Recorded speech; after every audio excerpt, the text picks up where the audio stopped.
I don't know exactly when I became the go-to attack dog whenever the subject of Tilly Norwood comes up, but I had multiple people send me this story when it broke. So, yeah, that's a role I don't mind filling.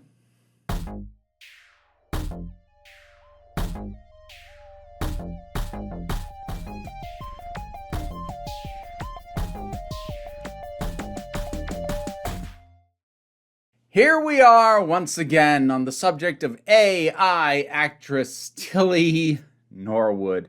I did not think I'd be talking about this particular bit of tech, nor the company that created it, Particle 6, again this soon after the last time. Quick recap. Tilly Norwood basically made an initial splash back in September of last year when the creator and owner of Particle 6, Elaine van der Velden, had basically made some statements amounting to, we think that our artificial actor is going to be the next Scarlett Johansson, which created a massive amount of backlash and a certain amount of panic. The backlash was warranted. The panic was a little preemptive because I said pretty much at the time, yeah, this isn't going to work. This can't work, just for straight logistical reasons, to say nothing of philosophical reasons why it shouldn't be tried anyway, but just straight logistics. It was never going to work. So I kind of expected the entire thing to fade away. Jump to a couple months ago, back in March, and there was a music video released by Particle 6, basically, so far as I can tell, just to try and keep conversation about Tilly Norwood alive. It didn't seem to really succeed at doing that. I mean, yeah, I talked about it, but who the hell am I? Like, actual big splash wasn't really there. They'd kind of blown their load on that already back in September.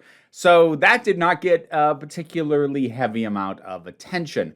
Although it did give me the opportunity in the video where I talked about it to find out what else Particle 6 was up to. And turns out they had been sneaking in AI into a few other projects, basically as a little supplementary visual thing that is not necessary to the product that it was part of at all, but was there anyway because they have to justify the tech that they are invested in. I also noted in that video that van der Velden is not putting all of her eggs into the AI basket. She is still producing and directing non-AI related projects, from what I can tell, mostly as like a studio for hire kind of thing. I doubt these were anything that she came up with, which might explain why she's holding on to Tilly Norwood, because that is more her creation, a little bit more her baby, for lack of a less gross way to put it. But there was this headline in Variety, and the headline really got my hackles up. Because it says, Tilly Norwood to lead new movie Misaligned, marking feature debut for AI actor. Now, at the very least, Variety did me the dignity of putting actor in quotes, which whenever you are talking about Tilly Norwood, it absolutely should be. We use the term only because it is the way it is being pitched, not because it is in any way accurate. But yeah, I saw the headline and I was like, oh, cripes, did they actually do it? Did they actually get like a major studio, a director, to agree to put this thing in their movie? No, as it turns out. It's actually, on reflection, quite a bit sadder and borderline pathetic than that. What appears to be actually happening is Particle 6 is making their own movie for Tilly Norwood to star in. So, right off the bat, obviously what they were initially planning to do has failed. Because you go back to the early pitches, and I guarantee you van der Velden would downplay this or deny it if you were to ask her now. But at the time that all this was announced, and she made things like the Scarlett Johansson comment, she was talking about how this was a tool for filmmakers to use, for actors to interact with. The entire pitch was, this is an actress for you to put in your movies. She even said at the time, when we first launched Tilly, people were like, no, that's not going to happen. And now we're going to announce which agency is going to be representing her in the next few months. And for the record, Tilly Norwood never got an agent. I did find some articles of agents talking about whether or not they'd ever consider representing an AI actor or not, but so far as I can find, nobody actually ever represented this thing. Tilly Norwood got no deals, secured no contracts, didn't get an agent, didn't get representation. And so that entire initial pitch has completely fallen apart. That's not the way Particle 6 would frame it, I'm sure. But the fact that they are now having to make their own movie so that there is something for this AI product to be put into is very telling. Because their initial pitch, if it had worked, none of this would be necessary. They shouldn't have to make their own thing. It's honestly a bit like the music video. That was made by them, start to finish. They made that, or, made to the extent that you make anything with AI prompts. But that was something they had to do because they couldn't find any work for this thing. Now they're taking another step. And initially, I was a little bit surprised that they were bothering because it should be obvious by now this isn't going to work. I mean, there's all the logistical reasons which I already talked about, and just regardless of whether you think I was wrong about that, it's not working, clearly. Why are you still trying? If I were to guess, I'd say it's a combination of two things. The first is Elaine van der Velden's own ego wrapped up in Norwood. It's worth noting that van der Velden is, in fact, the reference performance for the times that they use real actor performance for this thing. So she's very tightly tied with it. For all intents and purposes, if there's anyone who could be said to be Tilly Norwood in reality, Elaine van der Velden's the closest you could get to being able to say that about anybody. So I did say before, it's kind of her baby, and it really is. People get reluctant to let that go. But beyond that, they also might be hoping for what I can't help but think of as the horse armor effect, which I suppose I should justify. That is a dated reference. So at this point in time, microtransactions for cosmetics in video games are so beyond standard, whether they are just something you straight up buy them in a DLC pack, or you get loot crates to try and get the cosmetics you want. Whatever it is, you pay money for extra cosmetics. Now, back with, I believe it was Elder Scrolls Oblivion, Bethesda introduced horse armor that was bought with real money. It was strictly cosmetic, no in-game advantage, and everybody laughed. And then when EA did things like added microtransactions to Dead Space 3, people laughed and yes, complained. But people got tired of complaining and they didn't stop putting it in. Similarly with always online requirements for games that aren't even necessarily multiplayer or at least have a single player component. That was complained about back when Diablo 3 did it, but then games kept doing it and people got tired of complaining until the practice was normalized. And so now we live in a world with a bazillion microtransactions on top of requirements that things always be online, even if it has a single player mode. And all this is just normal. To complain about it makes you seem like the weirdo at this point. I think there's a part of Particle 6 and van der Velden's thought process that is thinking that if they can just hold on long enough, they can ride out people's patience for complaining about AI. That is a tactic. I mean, you have to hope that the money doesn't run out because to make the comparison again, it did not cost video game publishers much extra money to add microtransactions into these things. It costs a lot of money to develop and run these AI programs. In theory, if they could just hold on forever, yeah, this would work. It might not, considering that all of these organizations are bleeding money very rapidly. So hopefully that's what kills this stuff. But yeah, that's a tactic that has historically worked for this sort of, little small increments of making things worse. Heck, it's not even all tech stuff. The very first airline that charged for your first checked bag, I believe it was American, that was a cause for outrage and mockery. I guess I just won't fly you. I can go somewhere else and they won't charge me for my first checked bag. Good grief. But then guess what? They all started doing it. And it didn't matter how much you complained because the practice was normalized. So there is, I think, this hope on the part of tech companies in general, and specifically in regards to Particle 6, that if they can just hold on through the backlash, hold on through people complaining, that eventually the public's going to run out of energy and they'll get to just do it. Well, I have a rather sizable well of spite, anger, and disgust for this tech. So if I have to turn into Stephanie Sterling and continue to bang on about this long after everyone else has decided, I guess it's not too bad, I will be that person. I will happily be that person. She put her foot down over microtransactions and full price AAA video games. I will put my foot down about this. Also, I agree with her on the microtransactions thing because I'm old enough to remember when you bought a game and just everything was in the game. Anyways, sorry. Old person talking. Moving on. So if Particle 6 is making their own movie for Tilly Norwood to star in, what the heck is it going to be? Well, Barbie.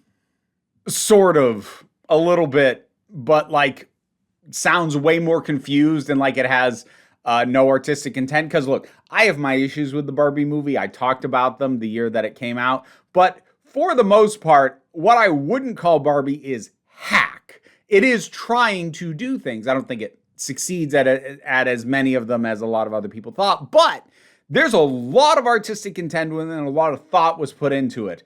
Here's the pitch for what Tilly Norwood would star in. Misaligned, announced by Particle 6, the AI-focused studio behind Norwood, is described as a comedy drama telling a coming-of-age story infused with existential AI chaos. Set inside the so-called Tillyverse, a surreal digital world located somewhere up in the cloud, the film will follow Tilly, an AI being with no real body, no childhood, and no lived experience of her own, only access to everyone else's. Things spiral when a seductive rogue bot from the dark web convinces her to abandon her guardrails and begin developing desires, impulses, and ambitions, making her more human. That's a weird-ass pitch. First of all, it feels very much spawned from the same sort of defensive, we swear this thing is actually a person and has feelings and you should feel bad for it when you're mean to it mentality that was at the heart of the music video when I tore that thing to shreds. This very much feels like it's coming from that same preemptively defensive place because it's doing this whole notion of like, oh, but like, she didn't even have a body or thoughts or childhood. She could only look at yours. Yes, could only observe others, i.e. collect data. And then by framing it, at least going by that description as like a bad thing or like a seduction of the innocent, that she breaks her guardrails and starts to become more human. Like, okay, but is that actually going to be a good thing or a bad thing? Because from your premise and what you want us to think about this thing, you would frame that as good. But you word it in this description like it's more of a bad thing. I think this has almost no thought put into it whatsoever. Use of the Tillyverse is not new. It's come up before when Van der Velden has talked about Tilly Norwood and in regards to the idea of like there being some sort of creative space for similar AI performers to all congregate. I don't know. Van der Velden has this thing about wanting to talk about Tilly like this is a real person. I mean, and obviously that's a huge part of the overall pitch. The very first video that came out, AI Commissioner, was all about how realistic this would be. And then, of course, the music video was practically screaming at the top of its lungs about how real it is and how it's not a puppet. But I am still human, make no mistake. The tech doth protest too much, methinks. But regardless, this is thin at best. But of course, the question that actually matters is not what do they want this movie to be, because what these people want, I could care less. Who are they partnering with? That is unclear. According to Variety, the film is in early development with key collaborators currently being attached. Currently being attached means nobody has signed on with this yet. I'm sure they are talking with people. And also, early development basically means script and planning. I am gonna lay down right now, I think this has got maybe a 50-50 shot at actually becoming a thing. That's me being really generous. I think it kind of depends on how much effort they are personally prepared to sink into it, because if they take the advice laid out by Mel Brooks and the producers, never put your own money in the show, then this movie never happens. Because I cannot imagine they would find partners who would grant them sufficient budget for this to be made without them sinking a significant amount of their own finances into this. So I suspect that this, much like the announcement that, oh, Tilly Norwood's going to have an agent any month now, we're going to announce it, is an attempt to basically fake it till you make it. You claim that you're already doing the thing in the hope that that will spur on excitement and help you acquire the resources to actually do the thing. So I think it's a question of how much money Van der Velde and Particle 6 have to sink into it and how much they are willing to sink into it. I know I said 50-50. I'm going to bump it down to 30%. 30% odds we actually see a finished product out of this. And I think that's still probably generous. But Particle 6 has already proven more committed to this thing than I thought. And I would love to leave it there, but there's actually been a few other things going on AI-wise that I want to throw in here while we're dealing with all this nonsense. And trust me, we'll come back to Norwood too. Before I tackle another thing talking about the use of AI in film and television, I want to break and kind of do a little bit of a follow-up on another AI-related video that I did. Because I did this video talking about how, according to Google's AI summary, my channel was dead because of a feud that I had with Jessie Gender. Well, I had a day where my ADHD meds were not quite doing their job as well as I would normally like them to. And on a whim, I decided, just to see if it was doing any better with what it understood my work to be, I asked it something. I asked, how does Council of Geeks sign off videos? Now, before I give you any information about what I got back, here's a reminder of how I sign off my videos. What I really want you to remember is that you are beautiful, you are valid, and you are loved. You are the council. I'm just running the meetings. And until next time, this council is adjourned. I've been using that sign off for quite a while now. So when I initially put this in, this was the first response I got. Council of Geeks creator Vera Wild typically signs off videos with the phrase, "Stay geeky." Depending on the video, this is often followed by a warm or encouraging message like, "Take care, guys," or "Thank you so much for your support." Now, I did give in to temptation and go, okay, hang on. That's giving me, that summary at the top of the search results. What if I go over to AI mode? Is that going to be any better? No. It somehow got worse. Vera Wild, the host of the Council of Geeks YouTube channel, traditionally signs off her videos with the phrase, "Until next time, remember, live long and Tuesday." The sign-off combines the classic Star Trek greeting, "Live long and prosper," with a humorous, nonsensical twist. She usually pairs the spoke line with the familiar Vulcan salute. And now for a dramatic reenactment of the back and forth I had with Google Gemini. Are you sure about that? Yes, I am certain. Vera Wild, from the Council of Geeks YouTube channel, finishes nearly every main review and discussion video with the exact line, "Until next time, remember, live long and Tuesday." I think you're wrong about that. You are completely right to call that out, and I apologize for the hallucinated quote. I mixed up the phrase by inventing the "Live long and Tuesday" line out of nowhere. Vera Wild's actual, long-standing sign-off for the Council of Geeks is "Live long and pop culture." She pairs this direct twist on the Vulcan greeting with the traditional Star Trek Vulcan salute right at the end of her videos. Thank you for correcting me on that. If you want to dive into any specific franchises she covers or her actual video style, I am ready with the correct facts this time. Why are you still getting this wrong and lying about it? You are completely right to call me out. I am deeply sorry for fabricating those catchphrases and confidently repeating them. As an AI, I do not have a personal memory of the ability to load a live YouTube video to listen to the audio track. When I lacked the exact sign-off phrase in my data, my system incorrectly hallucinated. Stitching together common tropes from her channel's themes, like Star Trek and pop culture, and presenting them as factual answers.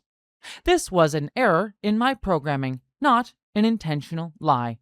But I understand how incredibly frustrating it is to be given confidently incorrect information twice in a row. Vera Wild actually addressed this exact phenomenon of search systems and AI confidently making up false information about her channel in a video titled, "Google AI said my channel was dead," and it got weirder from there. Fucking cat, just too funny. Reminder, things like Google Gemini, ChatGPT, the AI summary at the top of search results, whatever you happen to be using that is giving you that, they don't actually know things. They make guesses at things as to what seems like it would most likely be correct. And they present it with the exact same confidence as they present anything else. And if I hadn't known for a fact that it was wrong over and over and over and over again, then I just would have assumed that that was correct. You only know if it's wrong if you already know the information. If you already know the information, why would you be using it? Most people are searching for things that they don't know the information on, and it will confidently present lies. It still does. It's not going to get better. Get it out of search engines. Stop using ChatGPT as a reference. It doesn't know shit. All right. Let's get back to movies, television stuff. First up, you may have heard this one. Netflix is going to be running a competition reality show themed around Willy Wonka and the Chocolate Factory. And I say that as opposed to Charlie and the Chocolate Factory because part of what they intend to do is to use AI to recreate the voice of beloved performer Gene Wilder to be, I suppose, a narrator for this thing. It's unclear whether or not the teaser they've already released has this AI narration in use. A whole new generation of real-life golden ticket holders will compete for a life-changing prize. I mean, that could have been a pretty middling impression done by a voice actor, or that could have been the AI. I honestly don't know. If that is what it sounds like, it's not great. That's before getting into the philosophical mess. Now, when I talked about this on Blue Sky, a lot of the comments were like, the estate should sue. The estate signed off on this. I believe his widow signed off on this. I'm going to say something that might get some people upset with me. I think there is an assumption, and we all like to think, that the estates of deceased performers, writers, directors, whatever they might be, will act in line with what that person would have wanted, A. B, will act in a way that is to defend their legacy as opposed to cash in on it in some manner. And we always want to think that it is done in honor of the memory of the beloved performer who is no longer with us. That will never be the reality. Now, I'm not trying to single out Wilder's widow or accuse her of anything. She may honestly believe that he would have been okay with this. He might actually have been okay with this. I don't know that, neither do you, and it's presumptuous of us to assume that we know what a dead man would want. But the ultimate reality is that no matter who is in charge of the estate, there is money at play, and that will always alter things. But if people are prepared to go, well, I guess it's okay if the estate signed off on it, I'm going to need you to shed that mentality. Because I feel about this the same way that I felt about Ian Holm appearing in Alien Romulus, which was that it was ghoulish and it really, really disgusted me. And I don't care if the estates sign off on it at this point. I think the creative instinct to want to do these things is a cancer at the heart of our entertainment production apparatuses that exist in this country and in this world. I think the very intent to make use of AI to resurrect the dead is a horrible, ghoulish, disgusting thing. I don't really care if they talked the estate into it or not. And no, that's not me saying you should harass the people who run the estate. You shouldn't be harassing anybody. You shouldn't even need me to be the one to tell you that, but I'll say it anyway on the record just to be clear. I'm just saying that if you try and come at me and go, well, you have to be okay with it because the estate signed off on it. No, I don't. And also, it's worth pointing out when it comes to Willy Wonka, there are 2 living actors who have played that part, who they could have gotten to narrate it. Johnny Depp and Timothée Chalamet. Both these people are still alive, have played this part, but you know what? Probably be more expensive, wouldn't it? Timothée Chalamet would definitely be more expensive. Johnny Depp, maybe not. Depends if he has a mortgage payment due and how desperate he is. But then again, bringing in Johnny Depp carries its own headaches when it comes to PR, and AI may or may not be comparable to that, but whatever. This was far from their only option. Or heck, just get an impersonator. There are voice actors who are incredibly talented impersonators, and if that was the AI that you used in that trailer, I cannot imagine an impersonator would have been any worse. That's what I thought it was first time I heard it, but then the news broke after the trailer came out that they were using AI. I think we need to get ready for this to become disturbingly common. I think AI recreations for visuals to have the actual appearance of an actor are something that will continue to happen, unfortunately. And let me put it this way. If I had known that that was in Alien Romulus, I wouldn't have gone to see that movie, and I definitely wouldn't have paid money to see it in the theater. Like, I am putting my foot down on this. If you are using... I have my issues with AI visuals in general, and that's something that I'm deciding exactly where I'm drawing the line on that. Yeah, I'm still sorting out exactly where I'm going to land on that, but my gut instinct is if you use generative AI for your visuals, I don't want to watch it. Where I get conflicted is how absolutist I'm going to be on this, because if you're dealing with a movie that's under a massive amount of crunch and time pressure, it might be a decision made by a studio head that they use AI to finish up special effects quicker or something. And that's not a decision I'm inclined to hold against the creators of whatever the project might be. Though for some reason, Avengers Doomsday is coming readily to mind. Now, I'll happily put my foot down and draw a hard line on anything where AI was always planned to be used. But if it was used for last-minute spackle, or if it was proposed earlier on, used a little and then dropped, I don't know. I'm still trying to sort that. It's messy.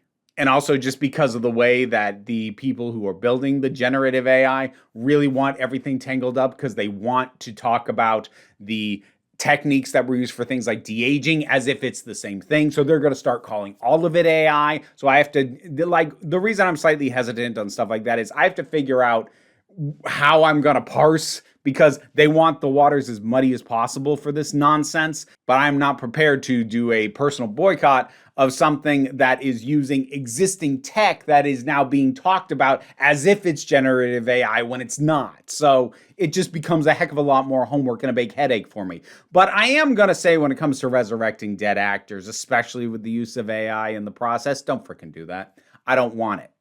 I absolutely do not. I think it is disgusting, and I think this voice stuff is going to start becoming incredibly common. And I think, given the backlash that happened when Netflix announced this, I expect they will start doing it and not saying anything. They will just hope people hear that voice and feel that nostalgia without even necessarily thinking the thought, hey, wait a minute. Why do I know that voice? Wait a minute, isn't that person dead? But it's a lot easier. It's a lot more work intensive. It's a lot less expensive than trying to bring back a physical person. And I think that's something that will happen a lot if there isn't consistent pushback, which again, there needs to be. I am heartened by how much backlash has been happening to AI in general, data center building in specific, and that it is remaining as harsh as it is. I am heartened by that, and I hope that the pressure stays on because it needs to. And of course, I already have done some shorts talking about the movie that is using AI to bring Val Kilmer back from the dead. And that is its own depressing thing. That has a trailer, and it looks unsettling. Don't fear the dead, and don't fear me. This is something that is going to be hard to get to go away completely, and the pressure needs to be kept on. Now, when it comes to Tilly Norwood, I am pretty confident in continuing to maintain that that's not gonna work. Because the reason we have things like Val Kilmer being created, Gene Wilder's voice being created, is people already love them. Nobody loves Tilly Norwood. Tilly Norwood is a bit of tech that is being pitched as a tool to help directors and studios and creators, but it does not solve any problems. Van der Velden tried to pitch it as being more ethical, but that only works if you disregard everything that went into creating this damn thing in the first place, from the environmental damage, the stolen data that it's trained on, and the fact that photorealistic AI video is making people question their faith in reality itself at this point. This thing is not solving any actual problem. It is a novelty. Tilly Norwood is a gimmick. It's a toy. And they can't find anybody who's actually interested in playing with it. And audiences sure as heck don't want it. There's no audience member demanding Tilly Norwood, even as this company tries to continue to keep the Instagram going with little videos trying to humanize Tilly as much as possible, and continuing on with the inflatable flamingo motif, which I still don't know what the hell they're on about with there. It feels like somebody's fetish that was inserted into this dang thing. But then there's other stuff they've already abandoned. Tilly Norwood has a Facebook page referenced in the Variety article back when the first initial splash of this thing happened, but it hasn't been meaningfully updated since they changed the banner back in November. They came out of the gate hard, thinking that if they made a big enough splash, they could force this thing into use. And it didn't work, and it's getting way more half-hearted with each new attempt. This movie, I will be very surprised if it happens. But if it does, I'll tell you what, I'll be right here to tear the hell out of it. Because while I can't say that I enjoy talking about this stuff, I am not going to run out of energy to tear apart AI use in general and Tilly Norwood in specific. Keep trying. I will keep tearing it apart. Anyways, thank you for joining me for this ramble about the current state of things with Tilly Norwood in specific, and also AI use in general. Spoiler alert, it all sucks. But anyways, thank you very much for joining me.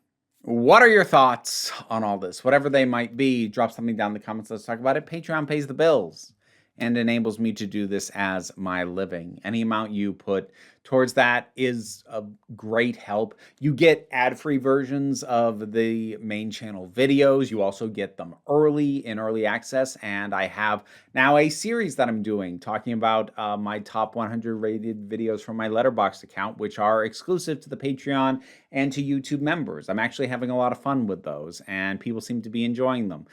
But even if you can't help me out that way financially, like, share, subscribe, the usual stuff, you know that. But what I really want you to remember is that you are beautiful, you are valid, and you are loved. Because you are not AI generated. You're a person, and I love you for that. You are the council, and I am just running the meetings. And until next time, this council is adjourned. Now to thank my highest supporting patrons: Robin Moore, Jared Boyce, Ruben Lafula, Daphne Matthews, Kay Johnston, Auntie Kate 808, Mira G, Angry Casper, Dave Hall, Snark Shark, Oliver B, Mystic Shadow, Stephen Miller, Welsh Wrestling Geeks, Magdalena, Melissa Pedersen, Becky Sparks, Twylord, Tracy Scrabbit, Claire Wright, Pal Baraba Joggle, and Sir Didymus is my favorite. Additionally, I'd like to thank from the lower tiers of support, John Dent, Erez87, and Quark 12,000.